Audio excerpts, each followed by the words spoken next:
ñi dinañ comprendre loolu alors dañuy jéem a continuer Pape Maguette wala Pape Sané waaw vas-y Pape Sané. merci man dama déjà di masawu épisode boobu dans la vie de Dame qui est une chose qui n'est pas du tout évidente ma bëgg a indi rek benn contribution en même temps am benn laaj bu ma koy laaj tuuti mooy maanaam juste pour dëggal Moustapha Diop ak Dame lañ doon wax ci le charme qu'il y avait ci unicité lycée yi ci benn région. may fàttelu ndeysaan benn waxtaan bi nga xam ne parce que vacances bu doon jot dama doon ànd ak ki nga xam ne mooy doomu Baye Jili mooy Mame Cheikh Mbaye pratiquement fa lañ doon vacances benn jour nag comme dama ko miinoon trop ma koy wax yi mu doon dépenser yi mu doon def Louga ma ne ko mais doo fi defar université benn yoon mu ne ma Pape kaay ma wax la benn affaire mu ne ma gis nga Ñambur gi mu ne ma ñeent peggu xaw ma ñeent point cardinaux Ñambur gi yëpp mu ne ma fu fi nit jógee ba ñëw fii ci lycée bi mu ne ma soxlootul ngay dem université fii mu ne ma université la c'est-à-dire fii rek soo jógee xaw ma Daara wala nga jógee Kébémer wala nga jógee feneen ñëw fii Louga rek motal nga université mu ne ma donc c'était juste pour rappeler un peu charme bi mu amoon ak simulation nga xam ne esprit de concurrence bi nga xam ne moo doon am diggante ñi nga xam ne ñoo doon jógee Koki wala Kébémer wala Louga wala Géoul fenn ainsi de suite quoi donc là c'était pour dëggal le charme qu'il y avait et puis la stimulation bi nga xam ne moom moo doon am ba étudiants élèves yi dañ doon surpassé wu beneen bi toujours dans la même logique mooy bi tey li mu doon wax maanaam Dame wane na ni que moom chaque fois fi mu jaar am na benn singularité bi nga xam ne dana ko doon wane moo tax ça a été émouvant tout à l'heure bi ñu ko gisee mu en larme quoi man dama am benn épisode bi nga xam ne dama ko koy rappeler ma bëgg tamit mu wax ñu ci mooy ba mu nekkee par exemple lycée Limamoulaye jamono yooyu pour jiite professeurs yi mais Dame mi am na ku mu fa dóor kur feñ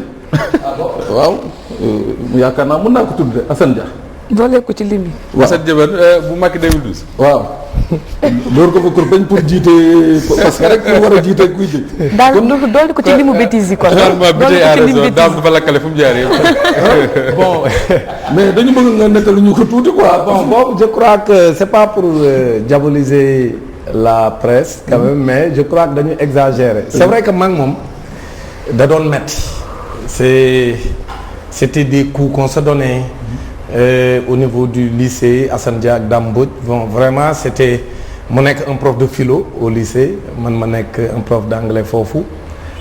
nekk sama syndicat moom aussi mu doon wax benn moment que dafa représenter syndicat foofu et cetera xam nga lycée Limamoulaye nag presque région la. parce que man biñ ma affecté lycée Limamoulaye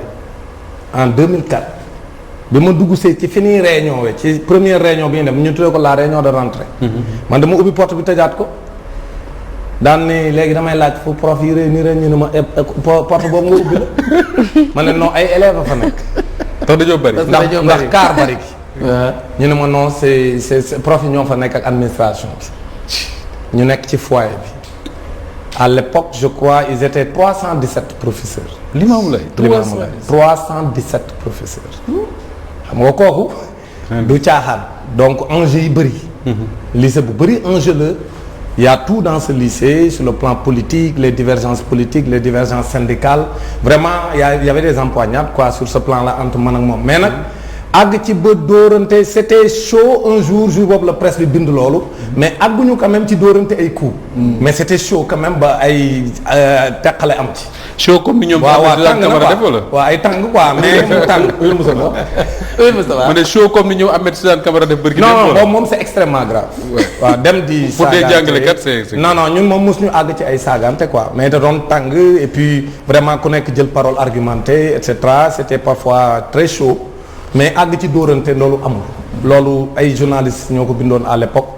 mais amul c'est-à-dire que dafa doon metti daal maa ngi moom âgé bu ñu mus a tase. au lycée day metti loolu moom c'est clair bu jëmee gauche damay jëm droite bu ma jëmee droite moom mu jëm gauche donc loolu yàgg na fa am et puis loolu moi je trouve que c'était très beau ku nekk andi ay argument nag aussi teg mu leer dañ doon argumenter mais parfois mun na tàng boo xam ni day defa ne mun na jéggi kii mais mos ta jéggi mais nit ñi nag ñoo dem wax ni tey Dame boo jëkkale et cetera xam nga rek voilà ñu am relation ngeen am léegi Dame ak Assane Dia après malheureusement amatuñ benn relation parce que moom après dafa dem politique yi dafa def politique après dafa créer parti dem bokk ci Macky 2012 donc nekk di politique bon man ma continuer ci syndicat donc amatuñu yenn contact yi man ak moom ma jóge aussi lycée Limamoulaye en tant que syndicaliste nekk di gérer sama syndicat moom aussi mu jógee lycée Limamoulaye parce que dañ ko joxoon responsabilité au niveau de la mouvance présidentielle. Ouais, donc loolu moo tax amatuñ benn contact. Il a été PCA de Sodefitex. Il a été PCA de Sodefitex effectivement. donc loolu est-ce que nekkul ne aussi Dame Mbodj dafa bëgg leadership. c'est-à-dire d'après ay waxam. bëgg a jiite fu mu nekk rek day bëgg a jiite. est-ce que loolu aussi sonal. bon am na comment benn psychologue bu ma mës a wax sa signe lan la ma ne ko lion mun ma ah oui je comprends parce que loolu aussi c'est important ngay xam sa signe astrologique mais. Parce que lions yi loolu lañ leen di waxal quand même parce que man aussi je ne fais pas dans la langue de bois. waaw lions yi loolu mooy seen premier défaut. mais li ci am solo mooy développer un leadership bonul. man loolu laa gëm. nit li bon mooy nga am ay ambition te doo ko teg ci yoon. mais nga am ay ambition di xeex pour li nga bëgg mais nga koy teg ci yoon amul benn problème parce que ñi may wax loolu amul lenn luñ dut baaraam lu ma def loo xam ne aw ma ci droit. bu ma ñëwee ci benn situation ma gis ne texte yi permettre na ma man ne damay jiite mais am naa droit ñëw di yëkkat sama loxo damay jiite parce que c'est permis. maintenant wut samay pexe aussi teg ko ci sart yi loolu laay def musuma def leneen c'est-à-dire amul benn jalgati bu may def loi parce que man dama gëm ni nit booy def dara da nga koy teg ci yoon jalgati man gëw ma ko yarewuñ ma ko du ma jalgati li sart association bi wax wala syndicat bi wala li may yëngatu du ma ko def musuma ko def. su may amee samay mandat tam bu jeexee damay respecter sama mandat te dama koy wax toujours sama militant syndicat Cusems authentique nee naa bis bu sama mandat jeexee su ngeen ko renouveler muy 2 mandats comme ni ko suñuy texte waxe que aw ma droit am 3e mandat kenn mënul texe ci yéen ba ma wut 3e mandat parce que gëw ma loolu parce que dañoo war a respecter sart yi loolu laa gëm maintenant nag am naa droit ñëw nag développer samay ambition ñëw xeex pour ñëw jiite ñiy wax loolu aussi man nag moo topp parce que bi may nekk Cusems jiite wu ma ko boobu un certain Mamadou Mbodj moo ko doon jiite M23. moom la ko Alioune Tine jox appelé mais je rappelle souvent que moom moo amoon ay problème de leadership à l'époque rek mais ñun Cusems ñoo créé woon casque. le cadre de concertation de la société civile moom Mamadou Mbodj jiite ko au nom du Cusems moo tax ñuy wax Dame Mbodj li muy def nii man leen mais ñun Cusems ba nga xam fa laa jógee sax loolu leen doon def. les événements du 23 juin ñun on était au cœur de le Cusems. ñu ngi may dégg sama camarade avant 2009 déjà lañ créé woon cadre boo xam ne dañuy waxtaan ak politiciens yi di waxtaan ak ñëpp mais pas pour far mais pour ñu respecter charte réew